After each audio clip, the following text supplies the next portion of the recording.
Search bell வாசல் trust. நற்செய்தி அறிவிப்பு பணி எண் 1. ஈசாக்கை பலியிட ஆபிரகாமுக்கு கட்டளை. தொடக்க நூல் அதிகாரம் 22 இறைவசனம் 9 முதல் 14 வரை. ஆபிரகாமுக்கு கடவுள் குறிப்பிட்டுச் சொல்லிய இடத்தை அவர் மகன் ஈசாக்கும் ஆபிரகாமும் அடைந்தனர். அங்கே ஆபிரகாம் ஒரு பலிபீடம் அமைத்து அதன் மேல் கட்டைகளை அடுக்கி வைத்தார். விறகு கட்டைகளை அடுக்கி வைத்தார். பிறகு தன் மகன் ஈசாக்கை கட்டி பீடத்தின் மீது அமர்த்தினார்.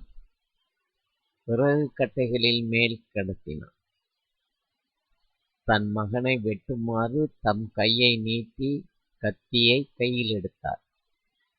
அப்பொழுது ஆண்டவரின் தூதர் வானத்திலிருந்து ஆபிரகாம், ஆபிரகாம் என்று கூப்பிட, அவர் இதோ அடியேன் என்றார். அவர், பையன் மேல் கை வைக்காதே, அவனுக்கு எதுவும் செய்யாதே. உன் ஒரே மகனையும் எனக்கு பலியிட நீ தயங்கவில்லை என்பதிலிருந்து நீ கடவுளுக்கு அஞ்சுபவன் என்று இப்போது நான் அறிந்து கொண்டேன் என்றார். பின் அவர் தம் கண்களை உயர்த்தி பார்த்தார். இதோ முட்செடியில் கொம்பு மாட்டிக்கொண்டு நின்ற ஒரு ஆட்டுக்கிடாவைக் கண்டார். உடனே ஆபிரகாம் அங்கு சென்று அந்த கிடாவைப் பிடித்து தன் மகனுக்குப் பதிலாக எரிபலி ஆக்கினார்.